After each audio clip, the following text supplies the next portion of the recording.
హల్లెలూయా. అందరం చేతులెత్తి చెప్దాం హల్లెలూయా. మన ప్రభువును రక్షకుడైన యేసుక్రీస్తు వారి ప్రశస్త నామంలో ఈ రాత్రి ప్రభు పాద సన్నిధికి చేరువచ్చిన మీకు అందరికీ మా హృదయపూర్వకమైన శుభాభివందనాలు తెలియచేస్తున్నాను. ప్రాముఖ్యంగా ఇలాగూ మీ మధ్యలో చేరి దేవుని మాటలు ప్రకటించడానికి ప్రభు నాకు అనుగ్రహించిన ఈ శ్రేష్టమైన తరుణాన్ని బట్టి నేను ప్రభువుకు కృతజ్ఞతాస్తుతులు చెల్లిస్తున్నాను. అలాగే వయసులోనూ అనుభవంలోనూ సేవలోనూ చాలా చిన్నవాడినైనా మమ్మల్ని దైవజనులు ప్రేమించి మరి గౌరవించి మమ్మల్ని ఆహ్వానించినందుకు అయ్యగారికి అమ్మగారికి కుటుంబం అంతటికి నిండు హృదయపూర్వకమైన వందనాలు తెలియచేస్తున్నాను. హల్లెలూయా. గట్టిగా చెప్దాం హల్లెలూయా. పాస్టర్ గారు చెప్పినట్లుగా నా పేరు పాస్టర్ నెహెమ్యా. నేను ప్రభువును నమ్మక మునుపు నా పేరు చిన్నబాబు. నేను ఒక నామకార్థమైన క్రైస్తవ కుటుంబంలో జన్మించాను. అది పాస్టర్ గారు చెప్పిన దాన్ని బట్టి మీ మధ్యలో కొద్దిసేపు సాక్ష్యం చెప్పి, ఎందుకంటే రేపు కూడా వాక్యం చెప్తాను కనుక అయ్యగారు కొద్దిసేపు సాక్ష్యం చెప్పి తర్వాత వాక్యం చెప్పమన్నారు. ఈరోజు రేపు ఒకే వాక్యమే చెప్తాను. హల్లెలూయా. మంచిది దేవుని బిడ్డలారా. మా సొంత ఊరు పులివెందుల దగ్గర ఒక చిన్న ప్రాంతము లోమడ అని. ఒక నామకార్థమైన కుటుంబంలో నేను జన్మించాను. అయితే యవ్వన ప్రాయ సమీపంలో లోకములో అందరి వలె నా జీవితం కూడా లోక వ్యసనాల చేత పలు రకాలైన చెడు దుర్వ్యసనాలకు బానిస అయిపోయి నా ఇంటిలోనూ అలాగే నా గ్రామంలో కూడా సాక్ష్యాన్ని పోగొట్టుకున్నటువంటి ఓ భయంకరమైనటువంటి జీవితం. హల్లెలూయా. అలాంటి పరిస్థితుల మధ్యలో దేవుడే ఒక శిక్ష నాకు వేశాడు. అది ఎలా ఉంటుందంటే నా పేరు కూడా నేను చెప్పుకోలేని పరిస్థితి అవుతుంది. నేను మాట్లాడేటప్పుడు నా స్వరం పట్టేస్తుంది. అట్లా చాలా ఇబ్బందులు పడ్డాను. దాని కారణంగా చదువు కూడా మానేశాను. ఎందుకంటే నన్ను నేను పరిచయం చేసుకోలేని పరిస్థితుల్లో చదవడం కష్టమని అలా చదువు మానేశాను. ఆ తర్వాత పలు రకాలైన చోట్ల మరి పని చేయడానికి జాబు చేయడానికి వెళ్ళాను. అయితే బాల్య దినాల నుంచి మందిరానికి వెళ్ళేవారమే కానీ ఒక పరిపూర్ణమైన మార్పు, పాటలు బాగా పాడేవాడిని. ఇప్పుడు పాస్టర్ గారు పాడతామంటే నాకు కూడా పాడాలని అనిపిస్తూ ఉంది. అయినను సమయం తక్కువ ఉన్నది కనుక మరి పాట పాడితే ఒక 5 నిమిషాలు 10 నిమిషాలు దానికి సమయం వెళ్ళిపోయింది కనుక ప్రభు చిత్తమైతే రేపు ఒక పల్లవి చరణం పాడతాను. హల్లెలూయా. అలాంటి పరిస్థితుల మధ్యలో నా జీవనం కొనసాగించబడుతున్నప్పుడు నేను ఒక దైవజనుడు మన ఇండియా పెంతెకోస్తు దేవుని సంఘంలోనే మా ఊర్లోనే ఒక దైవజనుడు ప్రభు చేత పిలువబడి పుష్పరాజయ్య గారని ఆయన సేవకి వెళ్ళి బ్రహ్మంగారి మఠంలో ఆయన సేవ చేసేవారు. ఆ తర్వాత దినాల్లో ఆయన అక్కడి నుంచి మాకు సమీపంగా ఉన్న రైల్వే కొండాపురం అనే ప్రాంతానికి వచ్చారు. అప్పుడు ప్రార్థనకి వెళ్ళడము, కొంచెము నామకార్థమైన స్థితిలో నుంచి కొంచెం దేవుని తెలుసుకోవడము, పూర్తిగా అలా జీవిస్తున్నటువంటి దినాల్లో నా జీవితం ఇటుగాని పరిస్థితుల్లో ఉండి ఇటు ఇంట్లో సాక్ష్యం లేదు, పేరు లేదు, అటు సమాజంలో కూడా ఒక సాక్ష్యం కానీ పేరు కానీ ఏమీ లేదు. నా జీవితము అర్ధాంతరంగా ముగిసే పరిస్థితులు అవుతాయేమోనని భయపడేవాడిని. అయితే దేవుని మహాకృప దేవుడు నన్ను తల్లి గర్భములోనే ఏర్పరచుకొని మరి సేవకులకు ఎప్పుడో ఆయన బ్రహ్మంగారి మఠంలో సేవ చేసేటప్పుడు నా గురించి దేవుడు మాట్లాడాడట. పలాని వ్యక్తి ఆయన నాకు వరుసకు మామ అవుతారు, మా అమ్మ అక్క అవుతుంది, అంటే వాళ్ళ ఇంటి పేరుకు సంబంధించిన బంధుత్వం అన్నమాట. అలాంటి పరిస్థితుల్లో దేవుడు చెప్పాడని నాకైతే చెప్పలేదు, కానీ వాళ్ళు ప్రార్థన చేస్తూ ఉన్నారు. నేను నా ప్రయత్నాలు నేను చేసుకుంటా చాలా చోట్ల బెంగళూరులో చేశాను, ఇక్కడ కర్నూలులో కూడా కొద్ది రోజులు ఉన్నాను. తర్వాత 4-5 చోట్ల మరి డ్యూటీకి వెళ్ళడము, ఏదో ఒక పని నిమిత్తం వెళ్ళడం, ఎక్కడికి వెళ్ళినా సేమ్ ఇలాంటి ఇబ్బందితోనే చాలా బాధపడేటటువంటి వాడిని. అలాంటి సందర్భాల్లో ఇక సమయము ఆసన్నమయ్యే ఆ పరిస్థితులు ఎదురైనప్పుడు ఒక దినాన దేవుని పనికి వెళ్తే నాకున్న పరిస్థితి మారుతుందేమో అంటే ఆయన ఏమి నాకు చెప్పలేదు, నా లోపల నాకు అనిపిస్తూ ఉంది దేవునికి అప్పగించుకొని ఒకవేళ ఆయన సేవకి వెళ్తే నా జీవితం మార్పు చెందుతుందేమో అని అనిపించి మరి ప్రార్థన చేసుకుంటామంటే అది ఆయనకి ఎలా తెలిసిందో, దేవుడు ఆయనకి ఏం బయలుపరిచాడో తెలియదు, కానీ ఒక దినాన నువ్వు దేవుని సేవకి వెళ్ళాలి, అప్పుడు నీ జీవితం పూర్తిగా ఇదవుతుంది, దేవుడు నిన్ను సేవకు పిలుచుకున్నాడు, దాన్ని నీవు గ్రహించక నీ ఇష్టానుసారంగా నీవు తిరుగుతూ వచ్చావని చెప్పాడు. అప్పుడు దేవునికి పూర్తిగా అప్పగించుకొని మరి 2 సంవత్సరాలు 2009వ సంవత్సరంలో మరి విజయవాడలో బైబిల్ కళాశాలలో 2 సంవత్సరాలు తర్ఫీదు పొందడం జరిగింది. ఆ తర్వాత ఇంటికి వచ్చిన తర్వాత 1 సంవత్సరం పాటు దేవుని మందిరంలో ఉండి మరి దైవజనుల దగ్గర పరిచర్య చేశాను. బైబిల్ కళాశాలలో ఉన్నప్పుడే నా వివాహం గురించి కూడా ప్రభు మాట్లాడి, ఇంటికి వచ్చిన తర్వాత తర్ఫీదైన ఒక 6 నెలలకు ప్రభు నాకు వివాహం జరిపించారు ఇక్కడ దైవజనురాలతోటి. హల్లెలూయా. ప్రభునందు ప్రియదేవుని బిడ్డలారా, ఆ తర్వాత ఇరువురం కలిసి ప్రార్థన చేస్తూ ఉన్నాం. ప్రార్థన చేస్తూ ఉంటే పాస్టర్ గారేమో ఒకటే మాట చెప్పాడు, ఏమని, నీవు మఠం వెళ్ళాలి, ఎందుకంటే దేవుడు నాకు ఎప్పుడో చెప్పాడు, అయితే నాకు చెప్పాడని నువ్వు వెళ్ళకూడదు, దేవుడు నీకు కూడా చెప్పాలా, నువ్వు ప్రార్థన చేసుకో, ఎప్పుడు దేవుడు చెప్తే అప్పుడు పంపిస్తానని చెప్పాడు.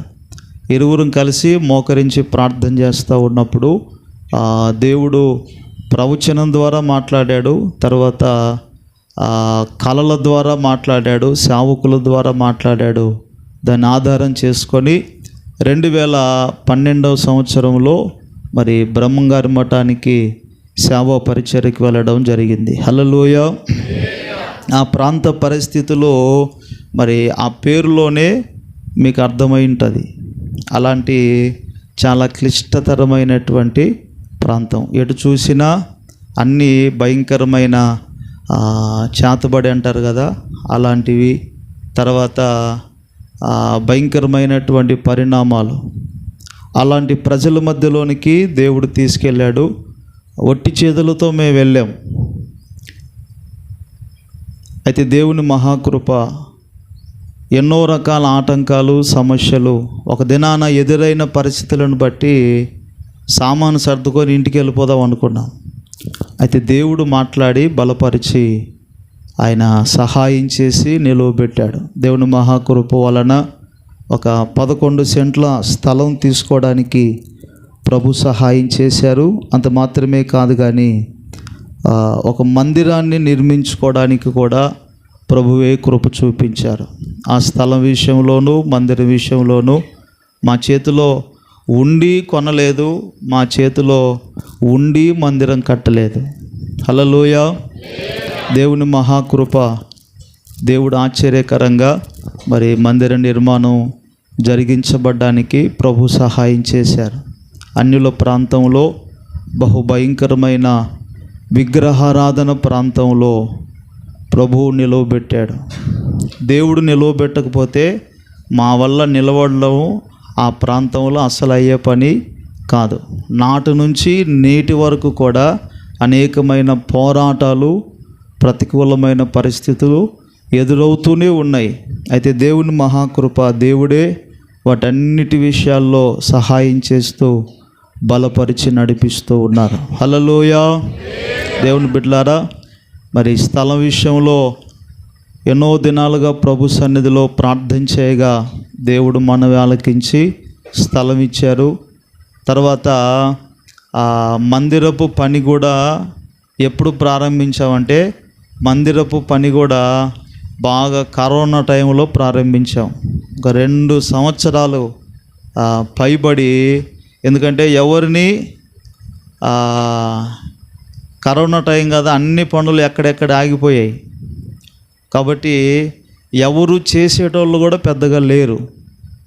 అయినా కూడా దేవుడే తన ప్రజలతో మాట్లాడి, సంఘస్థులతో మాట్లాడి, ఎవరెవరి ద్వారా దేవుడు ఏమేమి చేయించాలని ప్రభువు నిర్ణయించారో అవన్నీ జరిగించారు. హల్లెలూయా.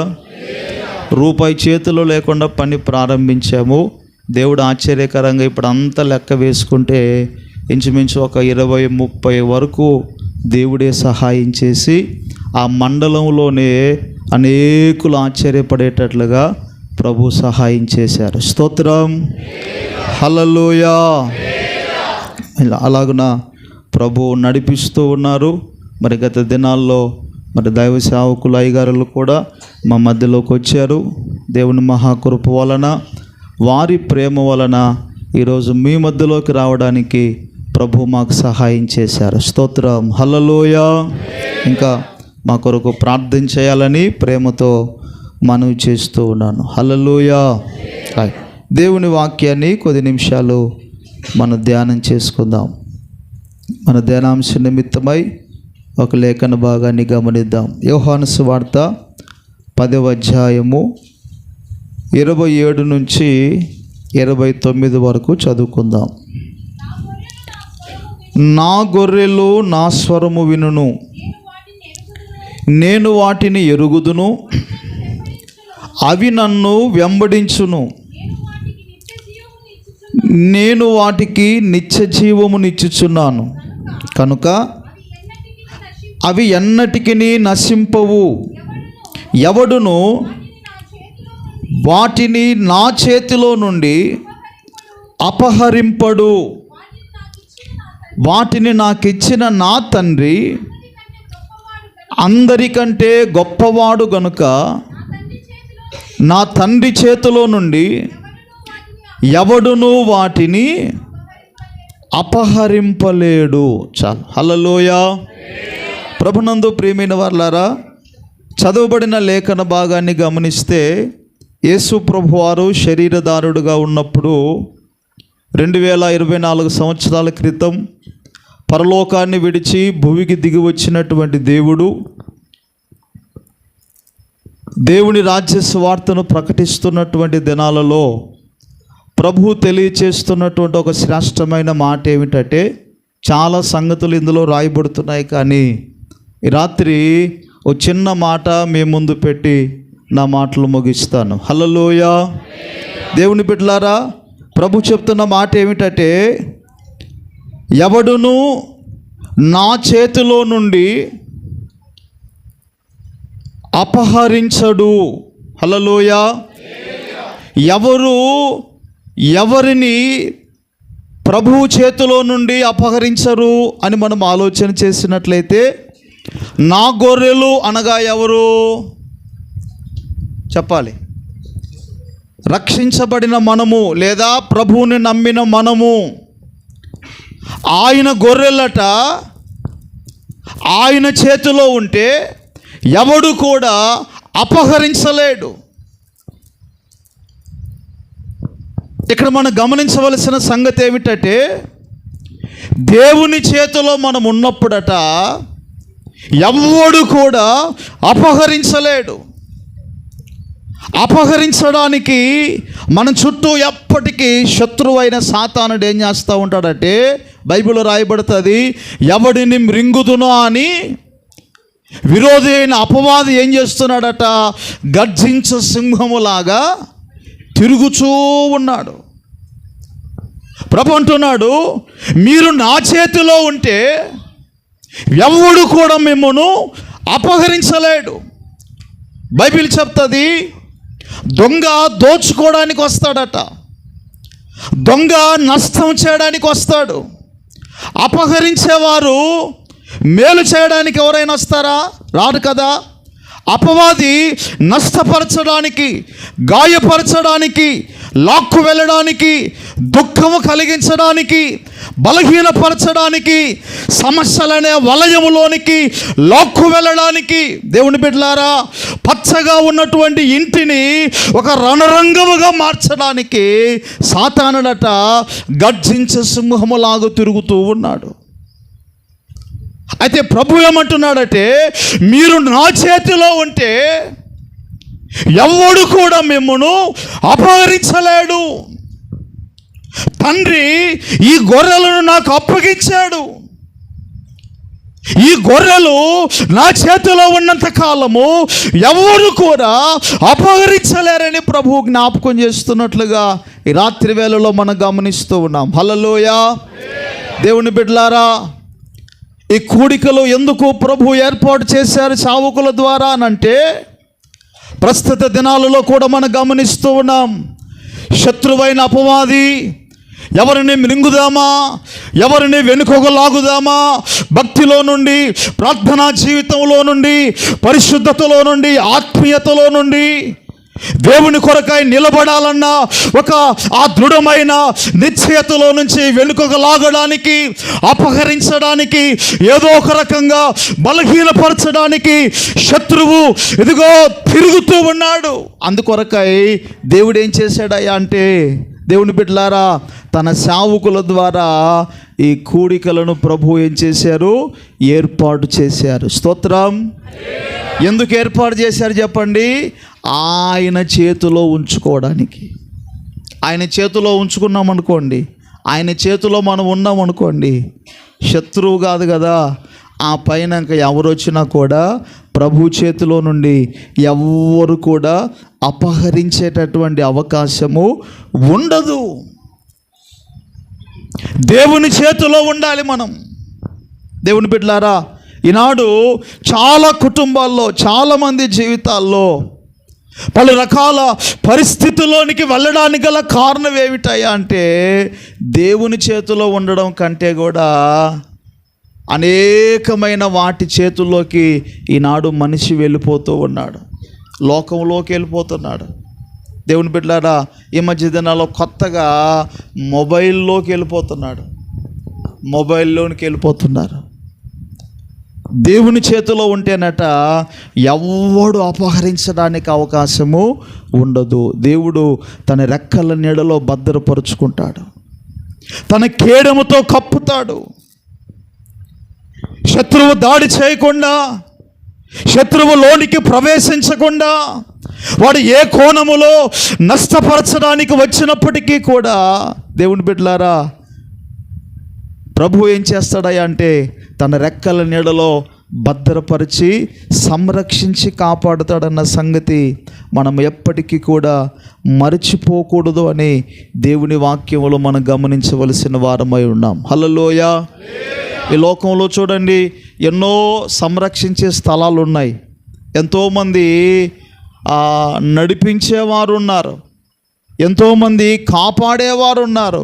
దేవుని చేతిలోనే ఎందుకు ఉండాలి అని మనం ప్రశ్న వేసుకుంటే, దేవుని బిడ్డలారా, వాక్యంలో మనం గమనిస్తే ఆదికాండ గ్రంథం 1వ అధ్యాయము 26వ వాక్యాన్ని మనం పరిశీలన చేస్తే, 1వ అధ్యాయము 26వ వచనం, దేవుడు మన స్వరూపమందు మన పోలిక చొప్పున నరులను చేయుదము, వారు సముద్రపు చేపలను, ఆకాశ పక్షులను, పశువులను, సమస్త భూమిని, భూమి మీద ప్రాకు ప్రతి జంతువును ఏలుదురుగా కానీ.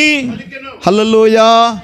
దేవుని బిడ్డలారా, ఎంతోమంది లోకంలో ఉన్నారు కదా, దేవుని చేతిలోనే ఎందుకు ఉండాలి అని గమనించినట్లయితే, దేవుని బిడ్డలారా, దేవుడు సృష్టినంతా కూడా నోటితో చేశాడు.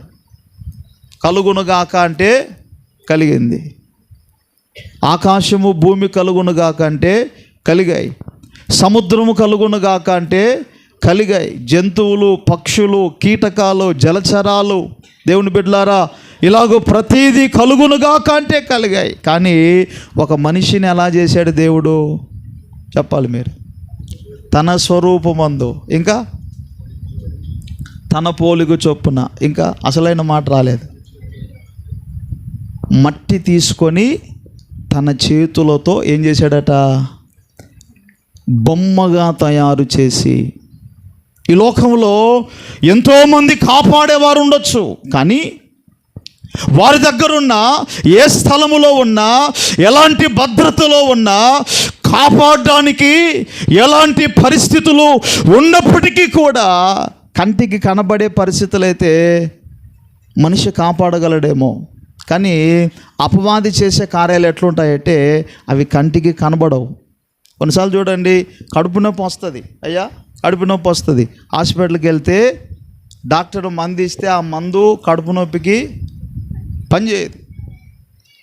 రెండోసారి వెళ్తే నొప్పి తగ్గలేదంటే స్కానింగ్ తీపిమంటాడు. స్కానింగ్ చూస్తే దాంట్లో కూడా ఏముండదు. ఎందుకంటే కంటికి కనపడేదైతే డాక్టర్ అయినా ఎవరైనా ఏదో ఒకటి మందు ఇవ్వగలరు, మరి కనపడిన దానికి మందు ఎలా వచ్చుద్ది? ఎందుకు దేవుని చేతిలో ఉండాలి? ఎంచ దినాల్లో దేవుని రాకడకు ఒక సమీపముగా ఉన్నటువంటి ఈ భయంకరమైన దినాలలో దేవుని నమ్మినటువంటి ఒక దేవుని బిడ్డ ప్రభువు చేతిలోనే ఎందుకు ఉండాలి అని అంటే వాక్యం చెప్తుంది, ఆయన తన చేతులతోటి మనల్ని ఏం చేశాడట? నిర్మించాడు. అందుకే భక్తుడు పాడతాడు, తన చేతులతో నన్ను నిర్మించేగా నా సృష్టికర్తను కొనియాడేదన్. తన చేతులతో నన్ను నిర్మించేగా నా సృష్టికర్తను కొనియాడేదన్. యెహోవా రాఫా నన్ను స్వస్థపరచును, యెహోవా షమ్మా నాకు తోడుగా, యెహోవా నీసి నా ధ్వజముగా, అల్ఫయు ఓమేగా ఆది దేవునికి ఆరాధన ఆరాధన, నా ప్రియుడైన యేసుకే ఆరాధన. అందరూ చప్పట్లు కొడుతూ ఆరాధన ఆరాధన, గొర్రె పిల్ల క్రీస్తుకే ఆరాధన. ఏ సమయమందైనా, ఏ స్థలమందైనా, ఏ స్థితిలో నేనున్నా స్తుతి పాడేదను. ఏ సమయమందైనా, ఏ స్థలమందైనా, ఏ స్థితిలో నేనున్నా స్తుతి పాడేదను. హల్లెలూయా. దేవుడు తన చేతుల చేత మనల్ని నిర్మించాడు. నిర్మించిన దేవుడే కాపాడగలడు, నిర్మించిన దేవుడే భద్రపరచగలడు. ఇంకొక మాట చెప్పనా? డాక్టర్ చేయగలిగిందంత చేసి చివరికి ఏం చెప్తాడంటే, అమ్మా అయ్యా నేను చేయగలిగినంత చేశాను, ఇక ఏదైనా దేవుని దయ దేవుని కనికరం ఉంటే మీ బిడ్డ బాగుపడతాడు. స్తోత్రం, హల్లెలూయా. దేవుని బిడ్డలారా, ఎందుకు ఆయన చేతిలో ఉండాలో ప్రభు జ్ఞాపకం చేస్తున్నాడు. ఆయన మనలను నిర్మించిన దేవుడు, మానవుని పట్ల ఓ ప్రత్యేకమైన శ్రద్ధ కలిగిన వాడై మన పోలిక చొప్పున మన స్వారూప్యమందు నరులము చేయుదమని తండ్రి అయిన దేవుడు, కుమారుడైన ప్రభువు, పరిశుద్ధాత్మ దేవుడు, ముగ్గురు త్రిత్వమై దేవుని బిడ్డలారా ఆయన ఏం చేశారయ్యా అంటే లేఖనాల్లో గమనిస్తున్నాం, నేల మట్టితోటి నరుని చేశాడు. బొమ్మను తయారు చేసి ఆ నరునిలో జీవవాయువును ఊదగా నరుడు జీవాత్మగా మార్చబడినట్లుగా లేఖన భాగాల్లో మనం గమనిస్తూ ఉన్నాం. ఎందుకు ప్రభు చేతిలో ఉండాలి అంటే మనల్ని నిర్మించింది ప్రభువు. హల్లెలూయా. మరొక మాట కూడా చూడండి, 119వ కీర్తన 73వ చరణం. 119వ కీర్తన 73వ చరణం. ఆదికాండ గ్రంథము 2వ అధ్యాయం 7వ చరణం 7వ వాక్యం. ఈ రెండు మాటలు త్వరగా చదువుకుందాం. నీ చేతులు నన్ను నిర్మించి నాకు రూపు ఏర్పరచెను. హల్లెలూయా. దేవుని బిడ్డలారా, దేవుని చేతులట మనలో నిర్మించి మనకొక రూపును ఏర్పాటు చేశాయట. మనకొక రూపు. అది ఎటువంటి రూపం అంటే ప్రపంచంలో ఎవరు కని విని ఎరుగనటువంటి రూపం. వేలుముద్ర చూసారా?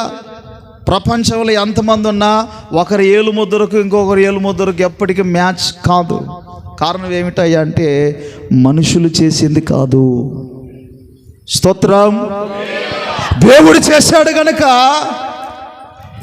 ఎవరు ఎలాగుండాలో దేవుడు నిర్ణయించాడు గనక తన స్వరూప్యములో తన చేతులతోటి ప్రభు మనల్ని నిర్మించాడు గనక ఆ ప్రభు ఏం చెప్తున్నాడంటే నా చేతిలో ఉంటే నిన్ను ఎవడు అపహరించలేడు.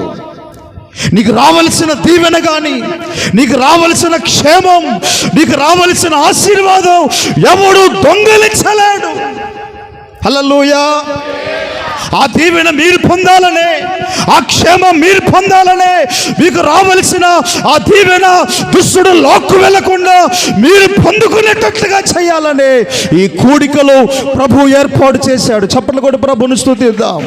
గట్టిగా గట్టిగా చప్పట్లు కొడదాం. హల్లెలూయా, హల్లెలూయా. ఆయన చేతులట మనకు రూపుని ఏర్పాటు చేశాయి. ఆయన చేతులు మనల్ని నిర్మించాయి. దేవుని బిడ్డలారా, ఇంకో చోట రాయబడుతుంది, చదవండి. నిర్గమాకాండ చదవండి. దేవుడైన యెహోవా నేల మంటితో నరుని నిర్మించి వాని నాసిక రంధ్రములలో జీవవాయువును ఊదగా నరుడు జీవాత్మాయను. హల్లెలూయా. యెహోవా పెట్టిన దీపం మనిషి జీవాత్మ కలిగి ఉనికి కలిగి బ్రతకగలుగుతున్నాడంటే అది దేవుని యొక్క దీపం. దేవుని బిడ్డలారా, ఆయన చేతిలో ఉండకుండా ఇంకా మనం ఎక్కడెక్కడో ఎవరెవరి ఆధీనములోనికో ఎవరెవరి యొక్క నీడలోనికి వెళితే క్షేమము లేదు. దేవుని బిడ్డలారా, ఆయన చేతి క్రిందికి మనం రావాలి. మరొక చోట చూడండి, నిర్గమాకాండ గ్రంథం 32వ అధ్యాయము 16వ వాక్యం. నిర్గమాకాండ గ్రంథం 32వ అధ్యాయము 16వ వాక్యం. ఆ పలుకలు దేవుడు చేసినవి, ఆ పలకల మీద చెక్కబడిన రాత దేవుని చేవరాత. హల్లెలూయా. మనిషిని నిర్మించిన దేవుడే, తన చేతులతో సృజించినటువంటి దేవుడే ఆ మనిషి ఎలా బ్రతకాలో, ఆ మనిషి ఎలా జీవించాలో, ఎలా అడుగులు వేయాలో తన చేవ్రాత చేత దేవుడు ఏం చేశాడట? ధర్మశాస్త్రమునిచ్చాడు.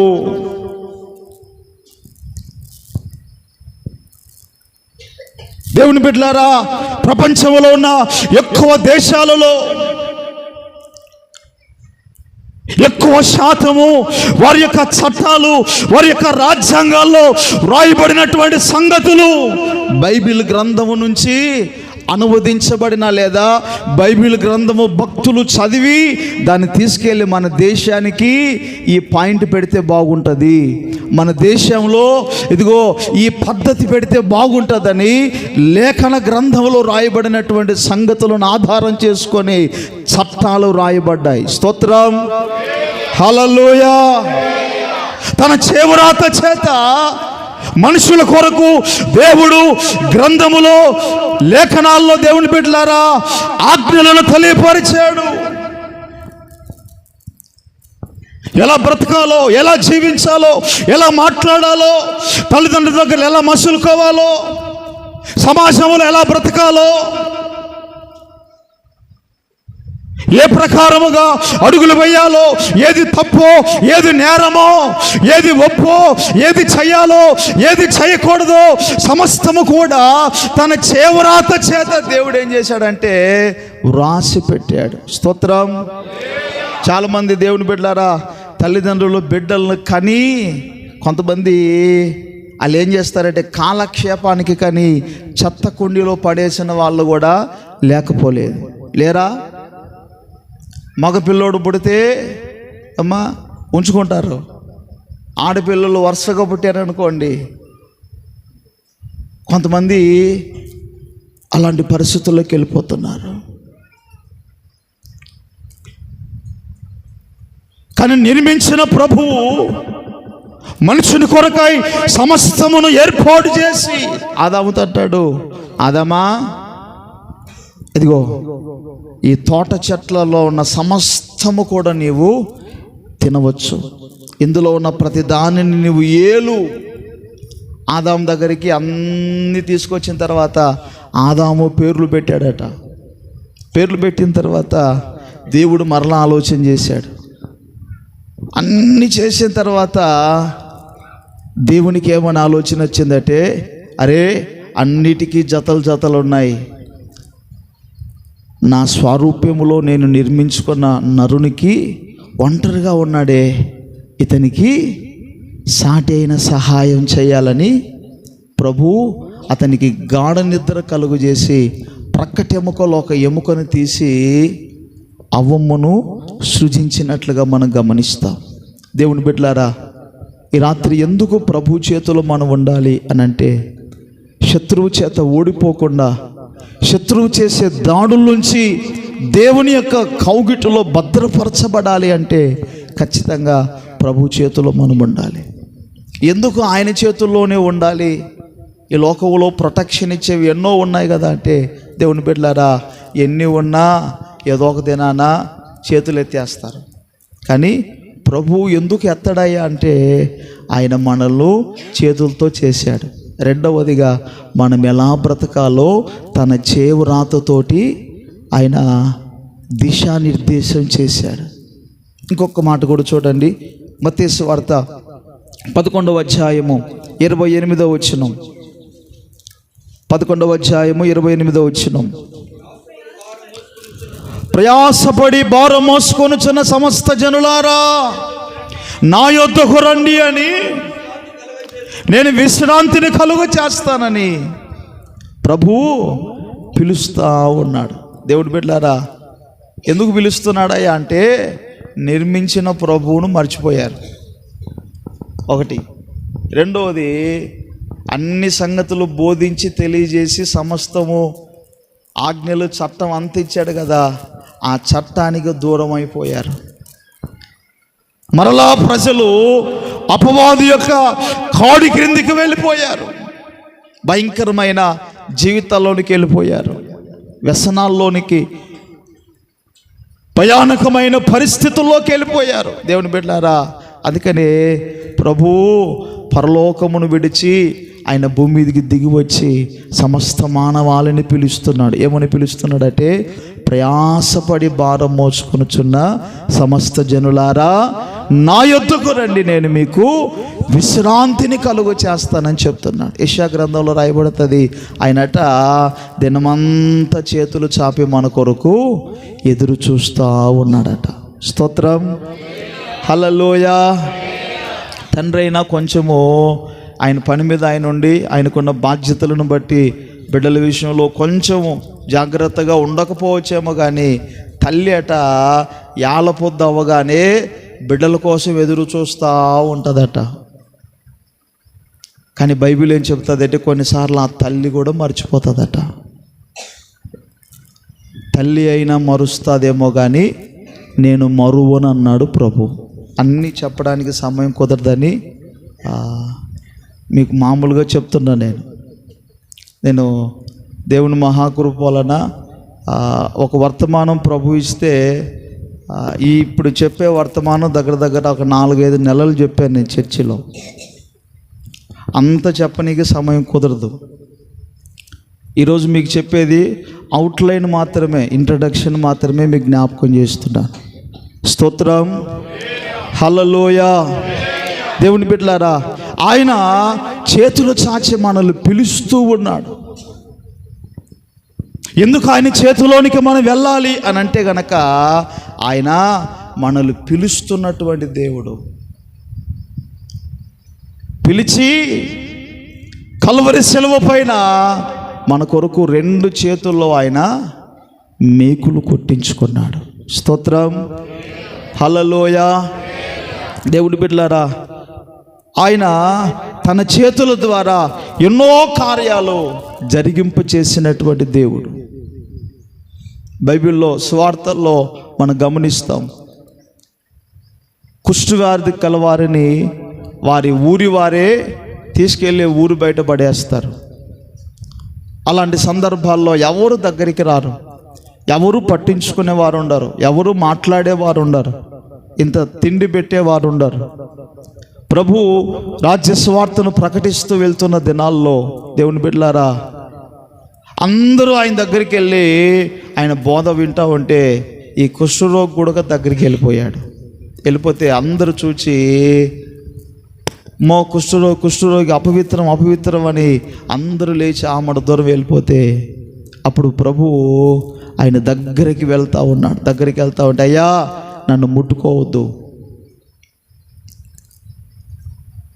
మా అన్నవారు ఎవ్వరికి కూడా నేను బాగుకాడము ఇష్టం లేదయ్యా, నీకు ఇష్టమేనా అనంటే దేవుని బిడ్డలారా, అప్పుడు కుష్ఠరోగితో ప్రభు చెప్తాడు, నాకు ఇష్టమే, శుద్ధుడు కమ్మని చెప్పి తన చేతులతో ముట్టి బాగు చేసినట్లుగా మనం గమనిస్తాం. హల్లెలూయా.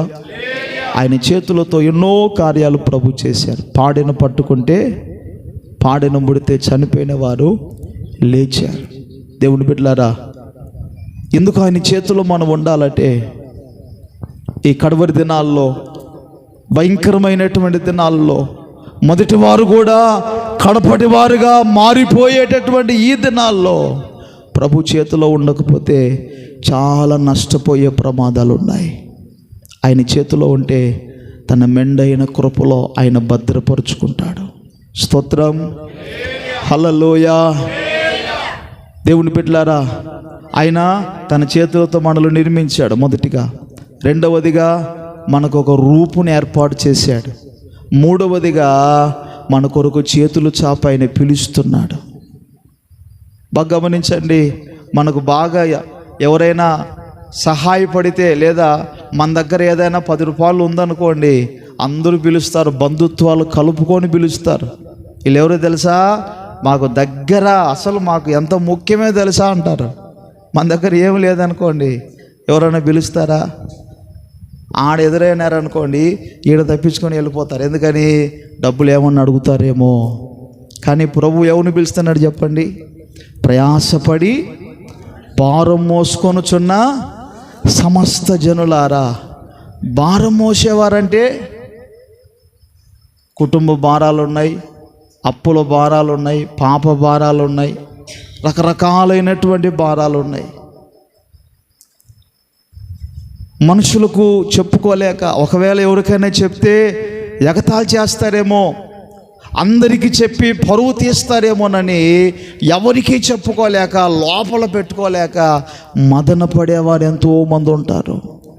దేవుని బిడ్డలారా, దేవుడు అంటున్నాడు, ప్రయాసపడి భారం మోసుకొనుచున్న సమస్త జనులారా నా యొద్దకు రండి, నేను మీకు విశ్రాంతిని కలుగు చేస్తాను. దేవుని బిడ్డలారా, ఎందుకు ఆయన విశ్రాంతి ఇవ్వగలడయ్యా అంటే ఆయనే సృజించాడు కనుక.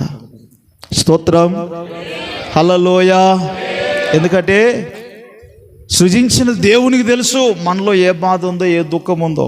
ఒకరోజు ఫోర్డ్ కంపెనీ కారు ఒక ఆయన బండి తోలుకుండా పోతున్నాడట. తోలుకుండా పోతా ఉంటే అది మధ్యలో ట్రబుల్ ఇచ్చి ఆగిపోయింది.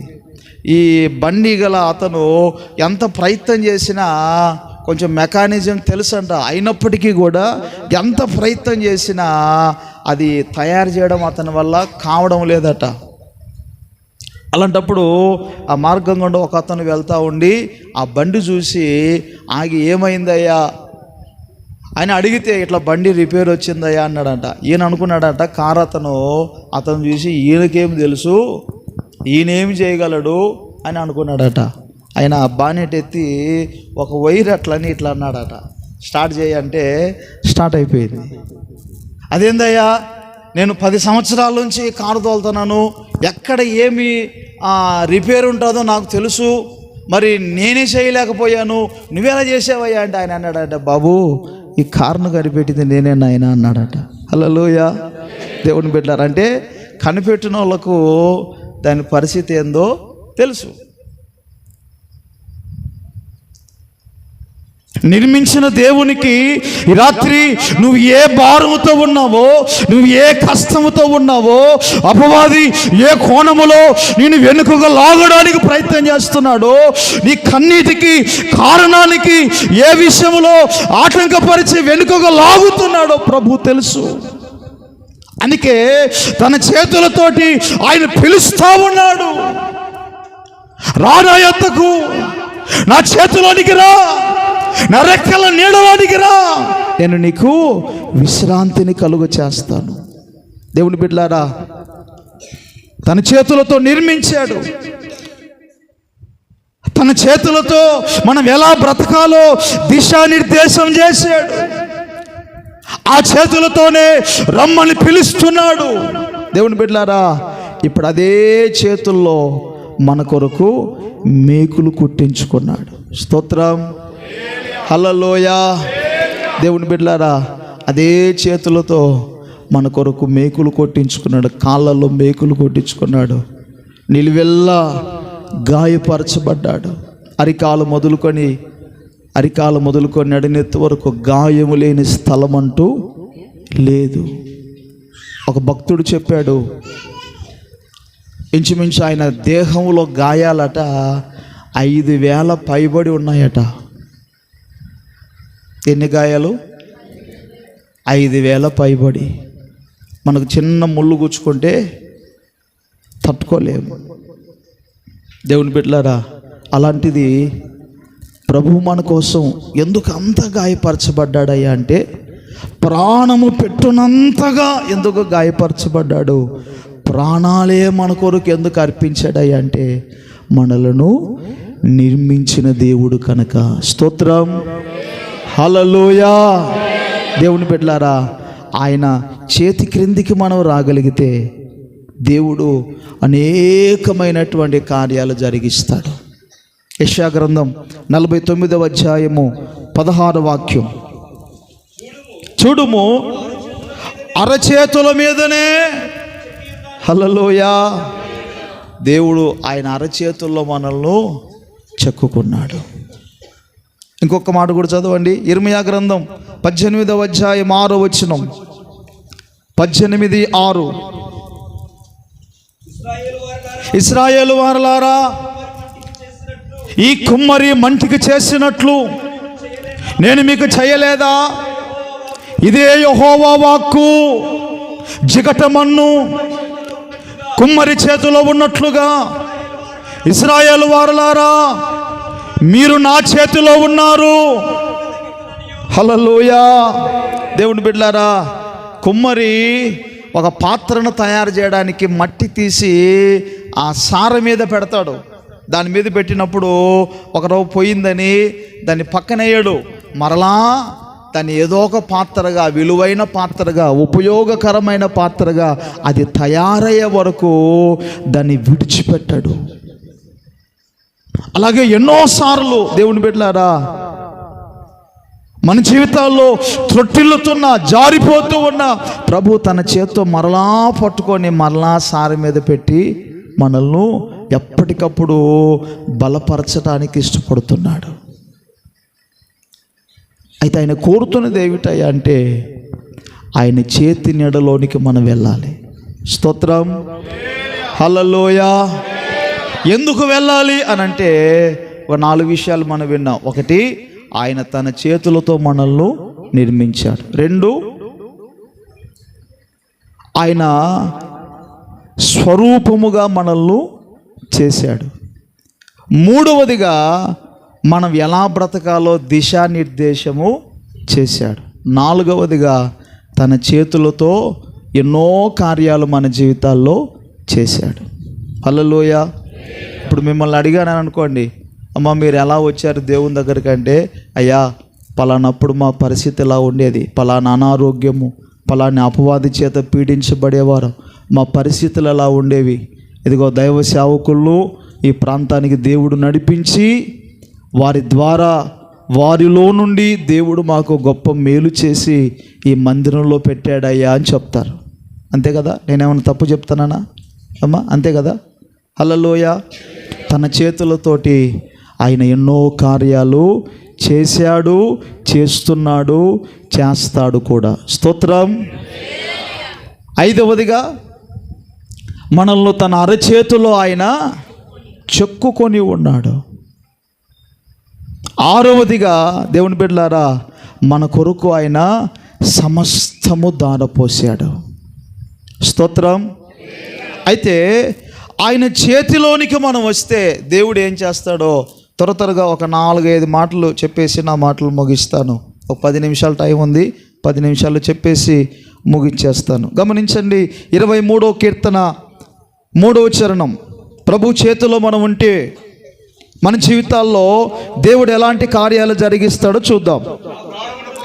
నా ప్రాణమునకు ఆయన సేద తీర్చుచున్నాడు, తన నామమును బట్టి నీతి మార్గములలో నన్ను నడిపించుచున్నాడు. చాలు. హల్లెలూయా. దేవుని బిడ్డలారా ప్రభు చేతిలోకి వచ్చామనుకోండి, ప్రాణాన్ని దేవుడు ఏం చేస్తాడట? సేద తీరుస్తాడు. నెమ్మది పొందుతాం. హల్లెలూయా. నెమ్మది పొందుతాం. దేవుడు ఏ పరిస్థితుల్లో ఉన్నప్పటికీ కూడా ప్రాణాన్ని నెమ్మది పరుస్తాడు. ఈనాడు నెమ్మది దొరికే స్థలం ప్రభు యొక్క హస్తపు నీడే. హల్లెలూయా. ఎక్కడ నెమ్మది దొరకదు. 1, ప్రాణానికి సేద తీరుస్తాడు. దేహానికి సేద తీర్చుకోవడానికి ఎన్నో స్థలాలు ఉన్నాయి కదా. ఎండకు వెళ్ళి వచ్చామనుకోండి, దేహానికి సేద తీర్చుకోవడానికి ఇప్పుడు ఏసీలు వచ్చాయి, కూలర్లు వచ్చాయి, మంచి మంచి స్థలాలు వచ్చాయి. కానీ ప్రాణానికి సేద తీర్చేవారెవరు?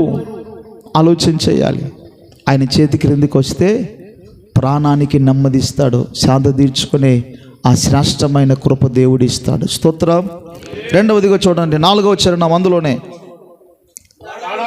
గాఢాంధకారపు లోయలో నేను సంచరించినను ఏ అపాయమునకు భయపడను. హల్లెలూయా.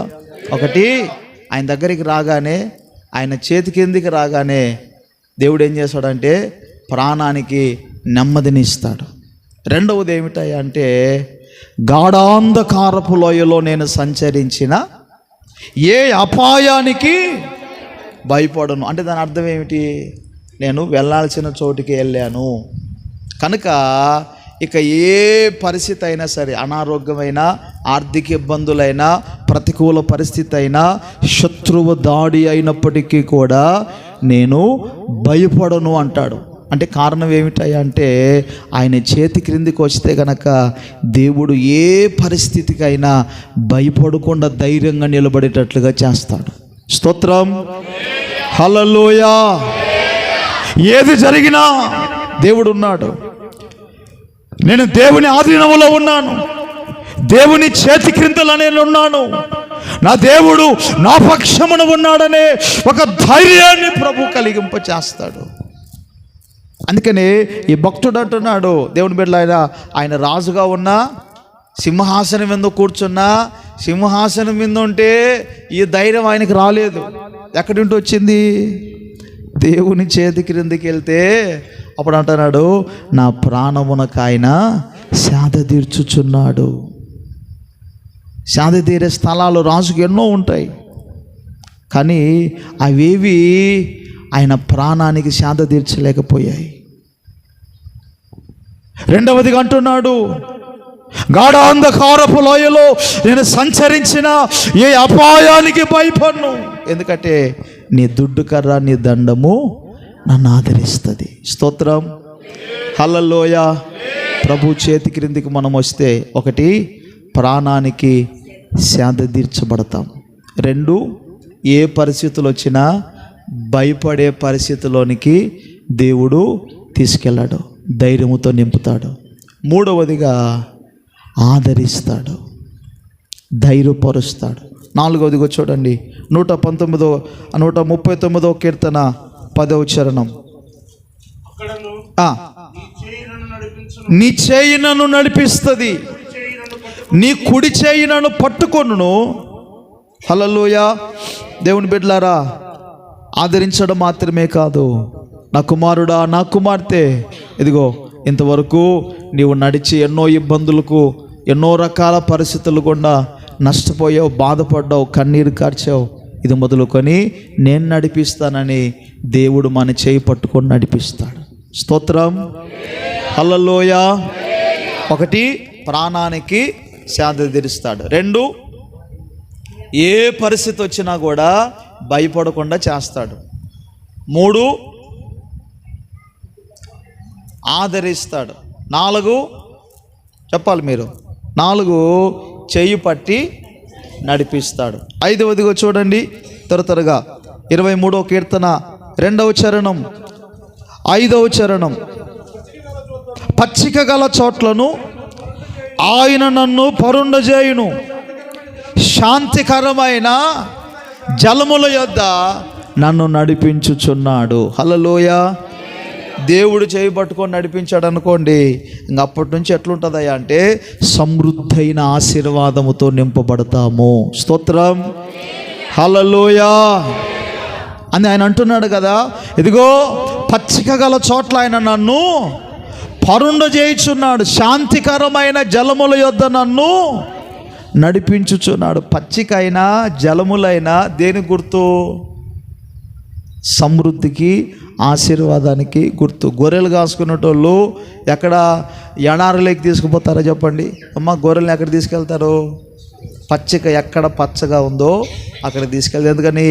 పచ్చిక చోటుకి తీసుకెళ్తే గొర్రెలు బాగా తింటాయి, పుష్టిగా ఉంటాయి, మంచిగా పిల్లల్ని కంటాయి, వృద్ధి చెందుతాయి, ఒక గొప్ప గుంపుగా అవుతాయని కాపరి అక్కడ తీసుకెళ్తాడు. అలాగే దేవుడు కూడా నట ఆయన చేతి క్రిందికి మనం వెళ్తేనట సమృద్ధైన ఆశీర్వాదముతో నింపుతాడు. ఆరవదిగా చూడండి, త్వరగా 5వ చరణాన్ని చదువుదాం. నా శత్రువుల ఎదుట నీవు నాకు భోజనాన్ని సిద్ధపరుస్తావు, నూనెతో నా తలను అంటి ఉన్నావు. స్తోత్రం, హల్లెలూయా. దేవుని బిడ్డలారా, శత్రువులు ఎదుట కూడా భోజనాన్ని సిద్ధపరుస్తాడు. ఎక్కడైతే నిందించబడ్డామో, అవమానపరచబడ్డామో, ఎవరైతే శత్రువులుగా భావించుకున్నారో అలాంటి చోటనే దేవుడు భోజనం సిద్ధపరుస్తాడు. మాత్రమే కాదు కానీ నూనెతో తలను అంటుతాడట. అంటే అభిషేకానికి గుర్తు. ఆయన చేతి క్రింద ఉంటే తన అభిషేకం చేత నింపి నడిపిస్తాడు. స్తోత్రం, హల్లెలూయా. శత్రువు ఏమాత్రం కూడా చివరిగా జయము పొందకుండా మన పట్ల దేవుడు సహాయం చేస్తాడట. ఆ ఒక్క మాట చదవండి, ముగిచేస్తాను. ఇర్మియా గ్రంథం 15వ అధ్యాయము 20-21 వచనాలు. ఇర్మియా గ్రంథం 15వ అధ్యాయము 20-21 వచనాలు. అప్పుడు నిన్ను నీ ప్రజలను పడగొట్టసాలని ఇత్తడి ప్రాకారముగా నేను నియమించదను, నిన్ను రక్షించుటకు, నిన్ను విడిపించుటకును నేను నీకు తోడై ఉందును.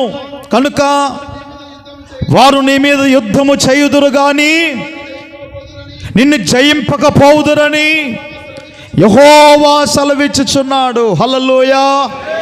ఎంతోమంది యుద్ధానికి వస్తారట, కానీ దేవుడు తోడై ఉన్నప్పుడట యుద్ధము చేస్తారేమో కానీ జయం మాత్రం పొందలేరు. శత్రువు మన మీద జయము పొందకుండా ప్రభు ఎప్పటికీ కూడా జయమును అనుగ్రహించి నడిపిస్తాడు. స్తోత్రం. హల్లెలూయా. ఎప్పుడట, ఎప్పుడు ఇవన్నీ ప్రభు సేద తీర్చాలన్నా, రెండోది ప్రభు సేద తీర్చాలన్నా, రెండవదిగా భయపడకుండా చేయాలన్నా, ఆదరించాలన్నా, ఇంకా సమృద్ధితో నింపాలన్నా, అభిషేకంతో నింపాలన్నా, శత్రువు జయము మన మీద పొందకుండా చేయాలన్నా మనం ఏం చేయాలి? దేవుని చేతిలోనికి రావాలి. దేవుని చేతిలో ఎందుకు ఉండాలి? ఎందుకు ఉండాలి దేవుని చేతిలో? నావన్నీ అన్ని ప్రశ్నలు క్వశ్చన్ మార్కు లాగా ఉంటాయి. నేను ఆదివారం ఒక్కొక్క వర్తమానం చెప్పుకుంటూ పోవాలని అనుకుంటా, కానీ ఈ క్వశ్చన్ వచ్చేసరికల్లా నేను ఇంకా మరుసటి ఆదివారానికి ఆ క్వశ్చన్ ఏందో ఎత్తుక్కొని ఆ క్వశ్చన్ చెప్తే కానీ మనసు ఇది కాదు. ఎందుకు ఆయన చేతిలో ఉండాలయ్యా అంటే, ఆయన చేతులు మనల్ని నిర్మించాయి, మనకు ఒక రూపుని ఏర్పాటు చేసాయి. దేవుని బిడ్డలారా, ఆయన చేతులు మనకు ఎలా బ్రతకాలో రాసి ఇచ్చాడు. ఆయన చేతులు మన కొరకు ఎన్నో కార్యాలు చేశాయి. ఆయన చేతులు మన కొరకు చాపబడి ఉన్నాయి. కొంతమంది అంటారు, అర్ధరాత్రి వచ్చినా మా ఇంటికి అమ్మా అర్ధరాత్రి తలుపు కొట్టినే తీస్తూ ఉంటారు. పొరపాటున ఎప్పుడైనా ఒకరోజు చేసామనుకోండి, కొత్తగా బాగానే ఉంటుంది, కానీ ఒకసారి రెండుసార్లు మూడోసారి డోరు కొడితే కనుక అవసరమైతే ఈ పక్క నుంచి శబ్దం చేస్తే వాళ్ళంతా వాళ్ళు వెళ్ళిపోయేటట్టుగా ఇది అవుతుంది. కానీ ఆయన చేతులు చాచి మనల్ని పిలుస్తున్నాడు. స్తోత్రం. మన కొరకు తన చేతుల్లో మేకులు కొట్టించుకున్నాడు, ప్రాణాన్నే బలిగా పెట్టాడు. కనుక దేవుని బిడ్డలారా, ఆయన చేతిలో ఉంటేనే మనకు క్షేమం. స్తోత్రం. ఈ సంవత్సరపు ఈ చివరి దినాల్లో, మరి రాబోయే సంవత్సరంలో దేవుని ద్వారా ఒక శ్రేష్టమైనటువంటి కాపుదల మనం సంపాదించుకోవాలంటే మనం చూస్తున్నాం ఎన్నో భయంకరమైన పరిణామాలు. నిన్నటి దినం నేను న్యూస్లో చూశాను, ఫ్రెంచ్ దేశంలోనట 230 కిలోమీటర్ల వేగంతో గాలి వీస్తూ ఉంటేనట తుఫాను బీభత్సానికట 1000 మంది ప్రజలు చనిపోయారట.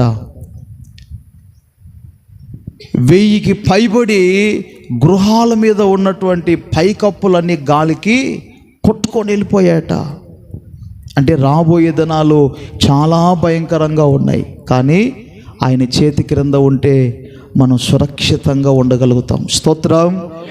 హల్లెలూయా. కనుక దేవుని బిడ్డలారా, ఇంతకాలము ఇన్ని దినాలు మరి దైవజనులు చెప్పారు, 14 రోజులు 41 రోజులు మరి ఉపవాసం ఉన్నారు. చాలా సంతోషం. దేవుని బిడ్డలారా, ఈ దినాలలో ప్రభు ఈ మాట ఎందుకు చెప్పాడయ్యా అంటే, మనం మరింత ప్రభు చేతి క్రిందికి వస్తే మరింత కాపుదలలో ఉంటాం. కనుక అలాగున మనమందరం ప్రార్థనాపూర్వకంగా దేవుని హస్తాలకు అప్పగించుకుందాం. రేపు ఆయన చేతి క్రింద మనం ఉన్నామనడానికి రుజువులు అందరూ అంటారు. ఇప్పుడు లోకంలో చాలామంది అందరూ దేవుని చేతి కింద ఉండవయ్యా అంటారు, కానీ లేఖనాల్లో ఉన్న కొన్ని సంగతులు ప్రభు చిత్తమైతే రేపు మీకు జ్ఞాపకం చేస్తాను. ఈ రాత్రి ప్రభు మనతో మాట్లాడిన మాటలన్నిటినీ దేవుడు మన వినికిడిలో దీవించి ఆశీర్వదించునుగాక. ఆమేన్.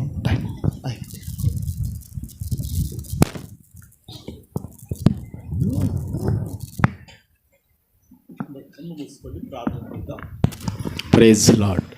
పేట లోపల ఉన్నారందరూ కూడా ప్రార్థన చేద్దాం. హల్లెలూయా, హల్లెలూయా, హల్లెలూయా, హల్లెలూయా. మహాఘనుడవైన పరిశుద్ధుడవైన దేవా, నీకు స్తోత్రములు కలుగునుగాక. సర్వాధికారివైన మా యేసు ప్రభువా, నీకు స్తోత్రాలయ్యా. నిత్యుడవు గొప్పవాడవైన పరిశుద్ధాత్ముడవైన దేవా, నీకు వందనాలు స్తోత్రాలు చెల్లిస్తున్నాం ప్రభువా. ఈ యొక్క 2వ దినపు రాత్రి కోడికల ప్రభువా, మీ సేవకులు తండ్రి నెహెమ్యా పాస్టర్ గారు నిలబెట్టి ప్రభువా దేవా, మీ యొక్క హస్తములలో తండ్రి ప్రభువా మేము ఉండుట వలన తండ్రి ప్రభువా ఎలాంటి సౌఖ్యము తండ్రి మాకు కలుగుతుందో నైనా, వాక్యపు వెలుగుల నుండి నైనా మాతో మాట్లాడి మా ప్రాణములను తండ్రి మీరు తెప్పరిల్ల చేసినందుకు ప్రభువా నీకు వందనాలయ్యా. ప్రభువా నీకు స్తోత్రములు చెల్లిస్తున్నాము తండ్రి ప్రభువా. అయ్యా, మీరే మా ప్రాణములను తండ్రి ప్రభువా సేద తీర్చగలిగిన దేవుడవు ప్రభువా. మీరే మాకు ధైర్యమును ఇవ్వగలిగిన దేవుడవు ప్రభువా. అయ్యా, మీరే అన్ని విషయాలలో తండ్రి ప్రభువా అయ్యా మమ్మలను కాపాడి పోషించి సంరక్షించగలిగిన దేవుడవని వాక్యపు వెలుగులో నుండి తండ్రి మీరు మాట్లాడినందుకు తండ్రి నీకు వందనాలు ప్రభువా. నీకు స్తోత్రములు చెల్లిస్తున్నాము తండ్రి. విత్తబడిన వాక్యములు తండ్రి 30, 60, 100 తండ్రి నైనా కూడి వచ్చిన మా అందరి హృదయములలో తండ్రి ప్రభువ, యంత్రం తర వింటున్న వారందరి హృదయములలో మీరు ఫలింప చేయమని ప్రార్థన చేస్తున్నాం. నిన్ను స్తుతిస్తున్నాను ప్రభు. నీకు స్తోత్రములు చెల్లిస్తున్నాము తండ్రి ప్రభువ. అవును తండ్రి ప్రభు, నీకు స్తోత్రాలు స్తుతులు నైనా. ఈ 2వ దినపు రాత్రి కూడికలో నా తండ్రి ప్రభువ నీ బిడ్డలు దేవాన్ని ఎద్దకు వచ్చారు తండ్రి ప్రభువ. ఎవరికి నైనా నెమ్మది లేదో తండ్రి, వారికి నెమ్మది అనుగ్రహింపబడును గాకని ప్రార్థన చేస్తున్నాను. ఎవరికి ఆరోగ్యము లేదో తండ్రి, వారికి ఆరోగ్యం కలుగును గాకని ప్రార్థన చేస్తున్నాం. ఎవరికి తండ్రి వివాహం కాలేదో వారికి వివాహం కలుగును గాకని ప్రార్థన చేస్తున్నాను. ఎవరికి కుమారుడు సంతానము లేదో వారి కుమారుడు అనుగ్రహింపబడును గాకని ప్రార్థన చేస్తున్నాం. ప్రభువా నీకు వందనాలు నైనా, నీకు స్తోత్రాలయ్యా. ఈ 2 దినపు రాత్రి కూడికలో తండ్రి ఎవరైతే బలహీనంగా ఉన్నారో వారు బాగవుదురు కాకని ప్రార్థన చేస్తున్నాం. ఎవరైతే శాపము కీడు వెంటాడుతుందో ఈ రాత్రి మీ యొక్క హస్తముల నుండి విడిపింపబడుదురు కాకని ప్రార్థన చేస్తున్నాం. సహాయించండి నైనా. వందనాలు ప్రభువా, నీకు స్తోత్రాలయ్యా. అవును తండ్రి ప్రభువా నైనా తండ్రి చుట్టుపక్కల ఉన్న ప్రాంత బిడ్డలందరినీ కూడా మీరు పోషించి సంరక్షించి వారికి కూడా ఆరోగ్యాలతో నింపమని, వారు చేస్తున్న పని పాఠంలో వర్ధిల్ల చేయమని ప్రార్థన చేస్తున్నాం. వచ్చిన సంఘ బిడ్డలందరినీ కూడా మీరు బలపరిచి మహిమ పొందండి. రాని వారి రేపు చివరి రాత్రి కూడా వచ్చుటకు సహాయించండి. వందనాలనైనా తండ్రి. మీ సేవకుని మీ సేవకుల పిల్లలను మా మధ్యకు వచ్చారు తండ్రి. వారు తండ్రి ఈ దినమెంతో బలముగా మీ ఆత్మధార శ్రేష్టమైన వర్తమానం ఇచ్చారయ్యా. నీకు వందనాలు స్తోత్రాలు. మీ సేవకుని సేవకుని పిల్లలను బలపరచమని ప్రార్థన చేస్తూ మిమ్మల్ని స్తుతిస్తున్నాను ప్రభు. ఈ ప్రార్థన ఆలకించి కృప చూపమని యేసుక్రీస్తు నామములో అడుగుచున్నాను పరమ తండ్రి. ఆమేన్, ఆమేన్. అందరూ